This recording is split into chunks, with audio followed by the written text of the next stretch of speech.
凭什么出轨塌房的文章能被周星驰尊称一声文爷，甚至还放出话说文章就是下一个喜剧之王。其实我看到文爷的时候呢，我就看到我当年是一个一个大好的青年。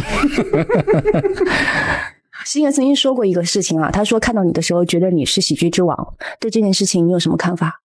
不过他能得到周星驰的认可，那还得从一个烫手山芋说起。时间拉回到2012年，彼时的周星驰已经整整5年没有以演员的身份露面了。自从长江7号之后，他就一门心思转型，当起了幕后操盘手，还重启了西游这个大 IP。可当西游降魔篇筹备到一半的时候，他遇见了一桩难事，剧组里的其他演员都已经定好了，唯独唐僧的人选落了空。他想要的不是那种端坐莲花台一脸慈悲的圣僧，而是一个初出茅庐又怂又倔的小驱魔人，既能演无厘头，也能接住撕心裂肺的感情戏。这个人设太刁钻了，前后试镜了很多当红的小生，但没一个能打的。也是这时候，好友给他推荐了文章。彼时的文章早已是圈内公认的实力派了，从奋斗里又平又真的向南，到蜗居里让人心疼的刘小贝，再到裸婚时代里火遍大街小巷的刘易阳，每一个平凡的小人物都被他演绎的栩栩如生。而这种凡人感恰恰是周星驰找遍整个娱乐圈最稀缺的。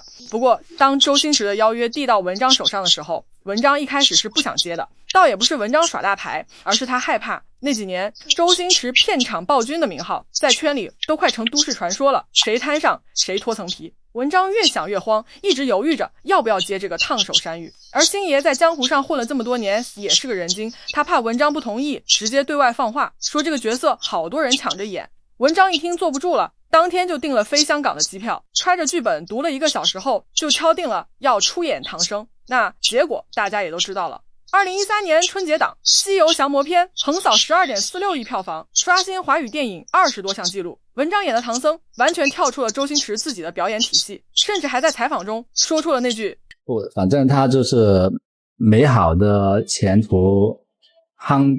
肮脏的大步就在前面。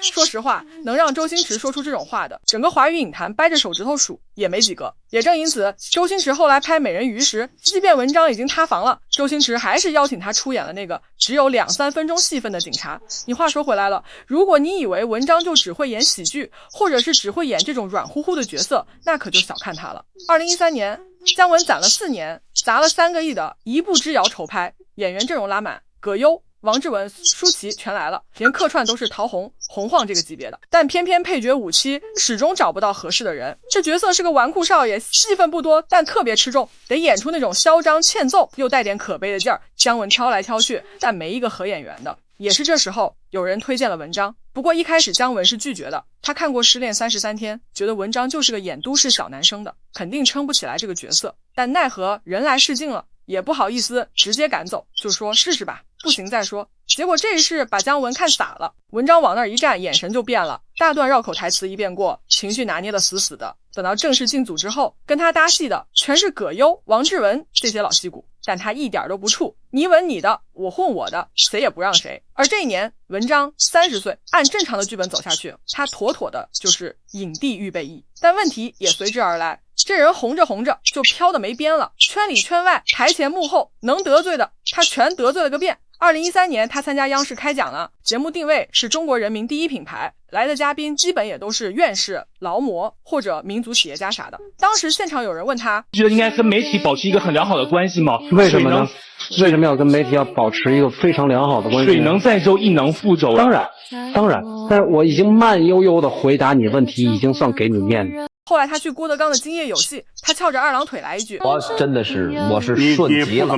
我顺极了，哥哥，我可羡慕你了啊！我顺极。”一句话直接把反应快出名的郭德纲都整愣了。但这还不算完，还有更离谱的。某次他去电影发布会现场，突然想吃油泼面，主办方没准备，他就直接罢录，见到粉丝还爆粗口。而他的这种目中无人的做派，圈里圈外早就积了一肚子火，尤其是当时的内地第一狗仔卓伟，据说卓伟放话要盯他，前后蹲了8个月，终于是在2014年3月拍到了他和姚笛的实锤，这就是震惊全网的周一见。事情曝光后，文章慌了，各种托关系想让卓伟手下留情，可人家压根不理。平时你把媒体当孙子使唤，这会儿想起求人了。但不得不说，相比于其他人，曾合作一步之遥的姜文对他真的挺仗义。2014年5月，戛纳电影节上有记者问会不会删掉文章的戏份，姜文直接放话：我想一个有营养的作品不会受任何事儿的干扰。只可惜姜文一个人扛不住舆论的滔天巨浪。一部之遥12月18日上映，排片一度占了全国一半的影院，但口碑两极分化，观众嫌剧情太绕看不懂，票房断崖式下跌，最终只卖了5.13亿。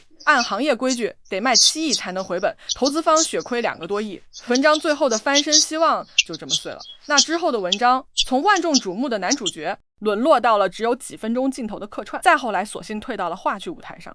有人说可惜了，单论演技的话，文章在同龄演员里绝对是顶配，如果没有周逸健，说不定早就拿到影帝了。可转念一想，就算没有那档子事情，以他那几年目中无人的做派，翻车也只是时间问题。所以人红就飘这事儿真不能怪红，只能怪自己。34岁前的狂，34岁后的孩子，一饮一啄皆是前定。如今他能安安稳稳过自己的小日子，或许对他来说已经是最好的结局了。